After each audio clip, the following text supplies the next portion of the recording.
Hello दोस्तों, आप सभी का स्वागत है अपने चैनल रेशमा हिंदी अकेडमी पर, जिसमें हम प्रैक्टिस सेट 5 लेकर आए हैं। इससे पहले हम 2 गद्यांश 2 पद्यांश करा चुके हैं। आप लोग प्लेलिस्ट में जाकर उन्हें देख लीजिए, जो कि एग्जाम की दृष्टि से अत्यंत महत्वपूर्ण है। तो संस्कृत व्याकरण सीटेड प्रैक्टिस सेट 5 लेकर आए हैं हम आज।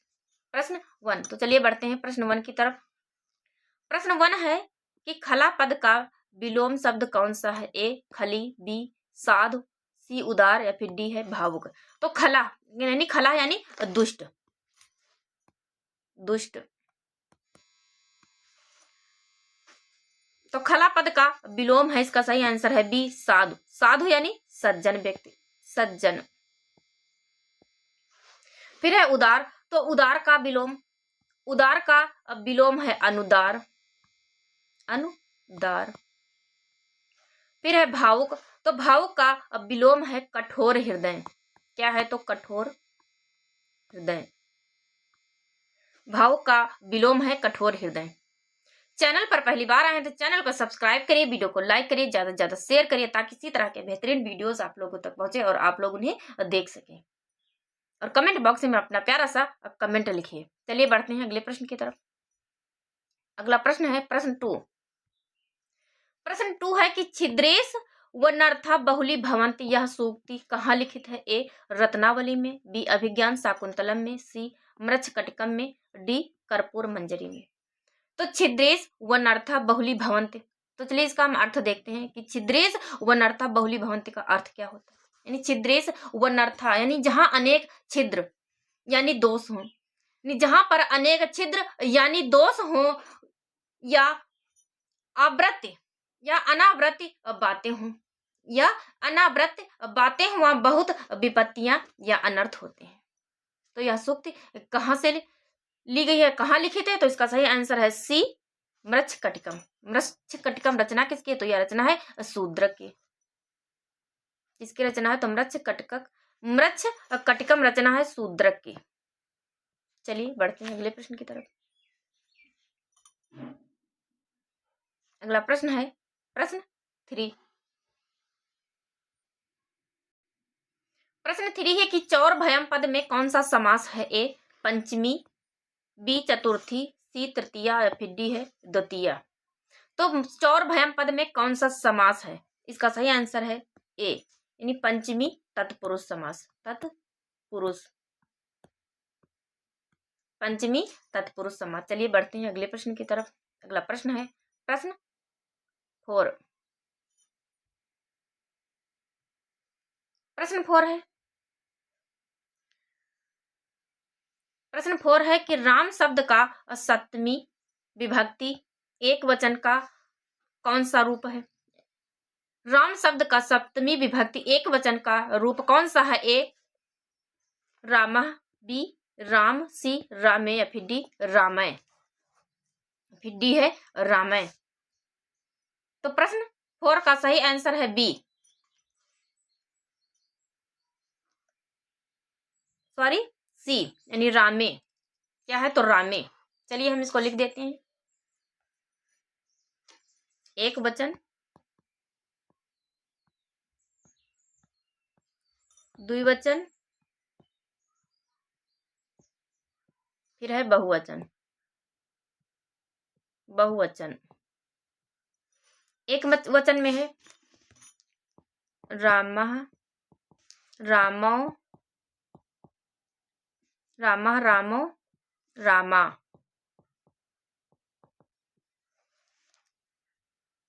रामम, रामम, रामो, रामान, रामान।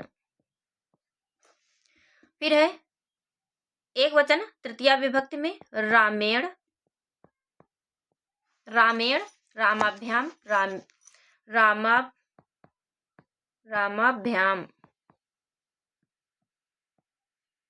रामेण, रामाभ्याम, रामय। चतुर्थी विभक्ति एक वचन में है रामाय, रामाभ्याम, रामाभ्याम, रामेभ्य, रामेभ्य। फिर है पंचमी विभक्ति एक वचन में, रामात, रामात, रामाभ्याम, रामाभ्याम, रामाभ्याम, रामेभ्य, रामेभ्य। फिर है षष्ठी एक वचन में, रामस्य, रामस्य, रामयो, रामयो, रामा, राम, रामा, राम। फिर है सप्तमी एक वचन में, रामे, रामयो, रामेषु, रामेषु। संबोधन, तो संबोधन में है हे राम, हे रामो, हे रामो, हे रामा, हे रामा। तो ये है राम का शब्द रूप, यानी एक वचन, द्विवचन और बहुवचन। रामा, रामो, चलिए हम रिवीजन कर लेते हैं।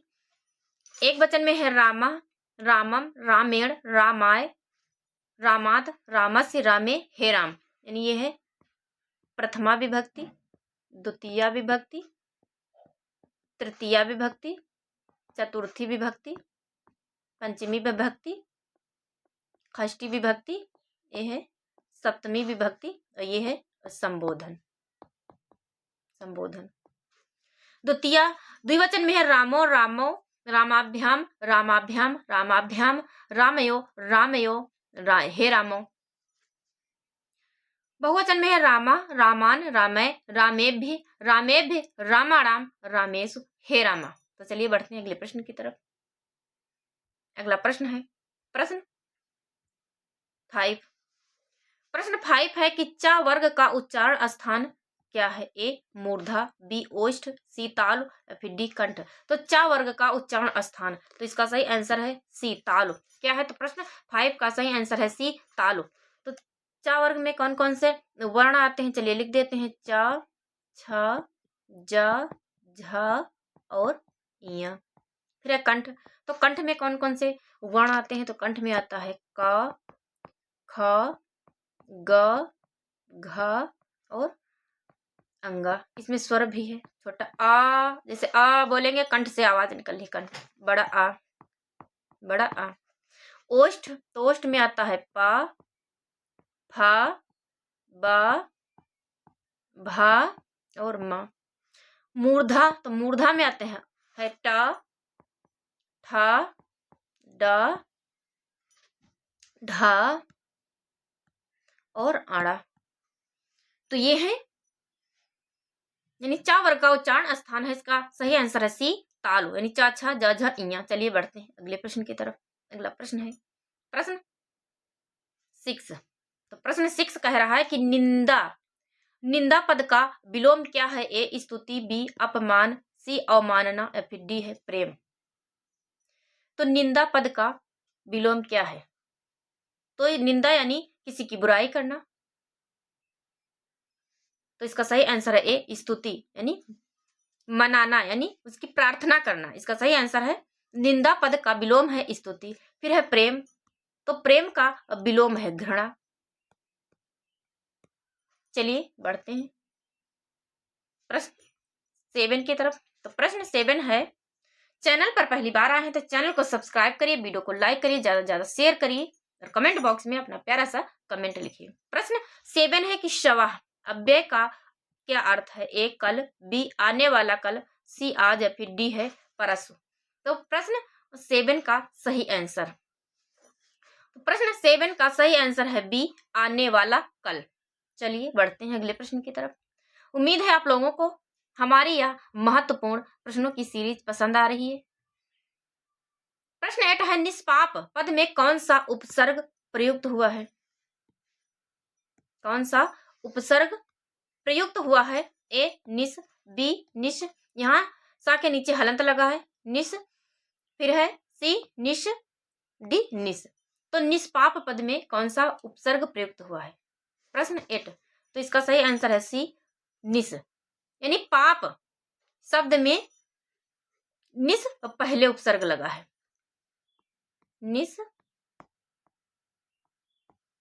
निस प्लस पाप यानी निष्पाप, पाप रहित, बराबर क्या होगा? निष्पाप। निष्पाप यानी पाप से रहित। चलिए बढ़ते हैं अगले प्रश्न की तरफ। अगला प्रश्न है प्रश्न 9। प्रश्न 9 है कि उभयतः अव्यय का क्या अर्थ है? ए एक ओर, बी दोनों ओर, सी बी है दूसरी ओर, सी दोनों ओर, या फिर डी चारों ओर। तो उभयता अव्यय का अर्थ, तो इसका सही आंसर है सी दोनों ओर। चलिए बढ़ते हैं अगले प्रश्न की तरफ। अगला प्रश्न है प्रश्न 10। प्रश्न 10 है कि नमः स्वस्ति स्वाहा स्वधा अलम शब्दों के योग में कौन सी विभक्ति है? ए द्वितीया विभक्ति, बी है तृतीया, सी चतुर्थी, या डी है पंचमी। तो नमः स्वस्ति स्वाहा स्वधा अलम शब्दों के योग में कौन सी विभक्ति है? तो इसका सही आंसर है सी चतुर्थी विभक्ति है। कौन सी विभक्ति है? तो चतुर्थी विभक्ति है। चलिए बढ़ते हैं अगले प्रश्न की तरफ। अगला प्रश्न है प्रश्न 11। प्रश्न 11 है कि नौ सर्ग गते माघे नौ शब्दों न विद्यते उक्त किस ग्रंथ से ली गई है? ए मेघदूत, बी शिशुपालवधम, सी कुमार संभवम, या फिर डी जानकी हरण। जानकी हरण। तो प्रश्न 11 का सही आंसर यानी नौ सर्ग गते माघे नौ शब्दों न विद्यते, यह उक्ति किस ग्रंथ से ली गई है? तो इसका सही आंसर है बी शिशुपाल वध से ली गई है। शिशुपाल रचना किसकी है? तो यह है माघ की रचना। चलिए बढ़ते हैं अगले प्रश्न की तरफ। कुमार संभव, तो कुमार संभव है कालिदास की, मेघदूत भी कालिदास की रचना है। प्रश्न 12। प्रश्न 12 है कि शिक्षाया महत्व सर्वेषामेव विदितम यानी शिक्षा का महत्व सबसे सर्वोपरि माना जाता है। यानी शिक्षाया महत्व सर्वेषामेव विदितम यानी शिक्षा का महत्व सबसे सर्वोपरि माना जाता है। शिक्षा मंत्रेण न केशामपि सत्कार्य प्रवृत्ति संभवत यानी शिक्षा के बिना किसी भी कार्य में व्यक्ति सत्कर्म करने की प्रवृत्ति उत्पन्न नहीं होती है। क्या कि शिक्षा के बिना किसी भी व्यक्ति में सत्कर्म करने की प्रवृत्ति उत्पन्न नहीं होती है। शिक्षेवजना यानी शिक्षित व्यक्ति, शिक्षेवजना कर्तव्योर विवेक कर्तुमर हति शिक्षा बिना जनो अंधवत प्रवर्तते कार्येषु यानी शिक्षित व्यक्ति ही अपने कर्तव्य और अकर्तव्य का विवेक कर सकता है। यानी शिक्षित व्यक्ति ही अपने कर्तव्य और अकर्तव्य का विवेक कर सकता है। शिक्षा के बिना मनुष्य संसार में किसी भी कार्य में प्रवृत्त नहीं हो पाता। यानी शिक्षा के बिना मनुष्य किसी भी कार्य में संसार में किसी भी कार्य में प्रवृत्त नहीं हो पाता और संकट में पड़ जाता है। संकट में पड़ जाता है। प्रस्खलित निष्पत्ति चा यानी संकट में पड़ जाता है। शिक्षा विहीनो मूर्ख नादृत्य लोके यानी शिक्षा से रहित व्यक्ति को संसार में मूर्ख माना जाता है। क्या माना जाता है? तो शिक्षा से रहित व्यक्ति को संसार में मूर्ख माना जाता है। ना सा क्षमते धनार जाए कुटुंब भरणाए सो दरदरी पूर्यते वह धन कमाने यानी धन कमाने न सा क्षमते धनार्जना यानी वह धन कमाने परिवार का कुटुंब भरणा यानी परिवार का भरण पोषण करने तथा सवोदरदरी यानी अपने पुत्र और पुत्रियों को उचित संस्कार देने में समर्थ नहीं होता है। पूर्यते यानी सवोदरदरी यानी अपने पुत्र पुत्रियों को उचित संस्कार देने में समर्थ नहीं होता है। एतदस्ति मानवस्य कृते शिक्षाया बहु महत्व मस्त इसलिए मनुष्य के लिए शिक्षा का महत्व अत्यंत अधिक महत्व है। यानी इसीलिए मनुष्य के लिए शिक्षा का अत्यंत अधिक महत्व है। अस्य गद्य से यानी इस गद्य का गद्य खंड से समुचित शीर्षक लिखो तुम यानी इस गद्य खंड का उचित शीर्षक लिखिए। ए शिक्षा गुणा, बी शिक्षाया महत्वम, सी शिक्षाया दोषम। एक नीचे ऑप्शन और है, शिक्षाया बलम। तो इसका सही आंसर है बी शिक्षाया महत्व, यानी शिक्षा का महत्व। प्रश्न 12 का सही आंसर है बी। चलिए बढ़ते हैं अगले प्रश्न की तरफ। अगला प्रश्न है प्रश्न 13। प्रश्न 13 है कि संस्कृत पद में किस उपसर्ग का प्रयोग हुआ है?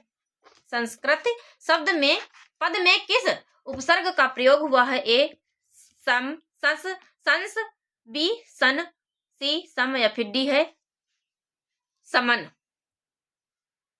चैनल पर पहली बार आए तो चैनल को सब्सक्राइब करिए, वीडियो को लाइक करिए, ज्यादा से ज्यादा शेयर करिए ताकि इसी तरह के बेहतरीन वीडियोस आप लोगों तक पहुंचे और आप लोग उन्हें देख सकें। तो संस्कृत पद में किस उपसर्ग का प्रयोग हुआ है? प्रश्न 13। तो प्रश्न 13 का सही आंसर है सी सम। किसका? तो सम उपसर्ग का प्रयोग हुआ है, यानी सम जो क्र धातु, क्र धातु यानी करना या बनाना, यानी करना और बनाना के साथ जुड़कर सम प्लस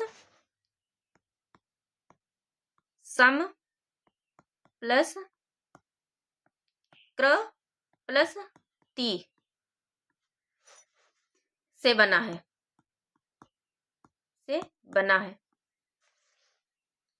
इसका अर्थ है, यानी इसका अर्थ है कि सुंदर ढंग से किया गया या परिष्कृत अवस्था होता है, या परिष्कृत अवस्था होता है। जबकि संस्कृत भाषा में कुल 22 उपसर्ग हैं। कितने हैं? तो संस्कृत भाषा में 22 उपसर्ग हैं। संस्कृत में 22 उपसर्ग हैं। चलिए बढ़ते हैं अगले प्रश्न की तरफ। अगला प्रश्न है प्रश्न 14। प्रश्न 14 है कि श्रीस पद में कौन सी संधि है? ए गुण संधि, बी दीर्घ संधि, सी अयादि संधि या फिर डी है वृद्धि संधि। तो श्रीस पद में कौन सी संधि है?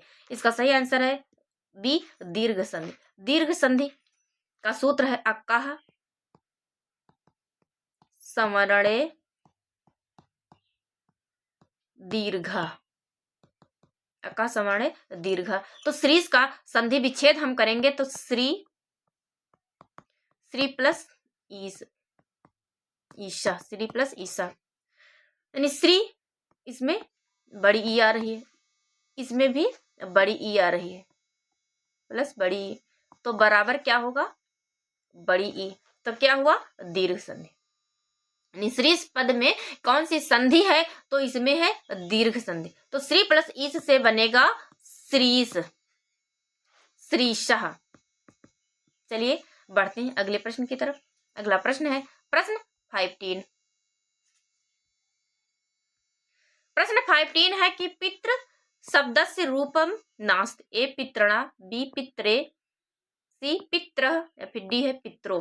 तो पितृ शब्द में पितृ शब्दस्य रूप नास्ति, यानी पितृ शब्द में कौन सा रूप नहीं है? ए पितृणा, बी पित्रे, सी पित्रः, डी है पित्रो। तो प्रश्न 15 का सही आंसर है ए पितृणा।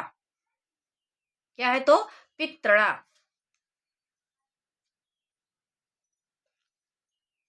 क्या है? तो पितृणा।